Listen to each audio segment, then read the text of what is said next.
majority of the planet is sleepwalking. Not literally, but mentally and politically unconscious. 95% of people drift through life in a haze, believing what they're told, doing what they're told, feeling what they're told to feel. They wake up, work, scroll, consume, sleep. They don't question the script because they don't even know they're in one.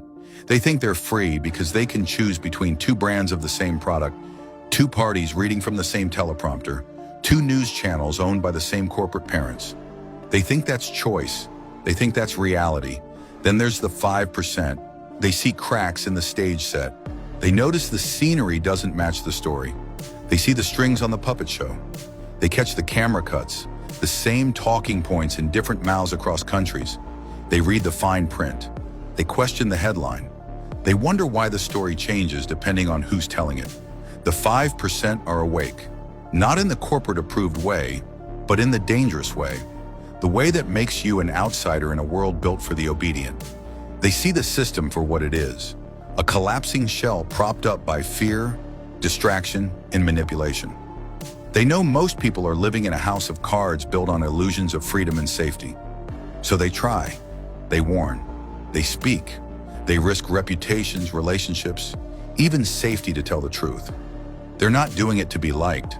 They're doing it because they know what's coming and the 95% aren't ready. But the tragedy is the people they're trying to wake turn against them. Instead of listening, the 95% lash out. They call them crazy, paranoid, dangerous. They mock them, block them, report them.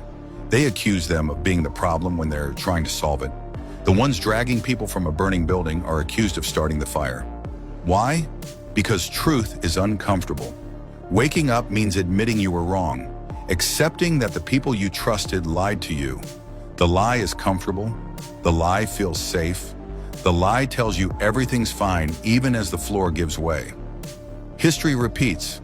Galileo proved the Earth wasn't the center of the universe and was branded a heretic. Early warnings about worker exploitation or the 2008 crash were mocked until proven right, then forgotten. The system depends on this. It can't afford mass awakening. Awake people don't obey, don't buy what they're told to buy, don't fear what they're told to fear. The system survives on uninformed consent. The 5% threaten the entire model. So the system fights back. Propaganda floods the airwaves. Conspiracy theorist becomes a weaponized label. Search results are buried, influencers push ridicule, questioning becomes too costly. This is psychological warfare. Make truth tellers socially radioactive so the herd silences them. The 5% aren't perfect. They make mistakes, but they're looking, they're questioning, and that alone puts them ahead of a population that doesn't even know there's a script. Once awake, you can't go back. You can't unsee the patterns.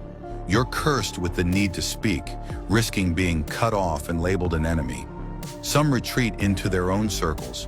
Others keep fighting, knowing they may never convince the 95% but might reach one person. And one person can spark another. The system is collapsing. You can see it in the economy, politics, culture. Cracks are everywhere. Distractions are louder because the foundations are weaker. Fear campaigns are more aggressive because obedience is slipping. The 95% cling harder to illusion because they feel the walls closing in. The 5% aren't the enemy.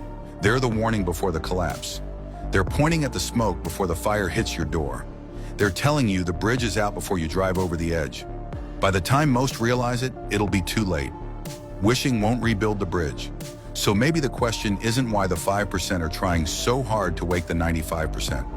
Maybe it's why the 95% are fighting so hard to stay asleep. You be the judge if you're awake. Don't forget to subscribe to our underground newsletter, link in the description.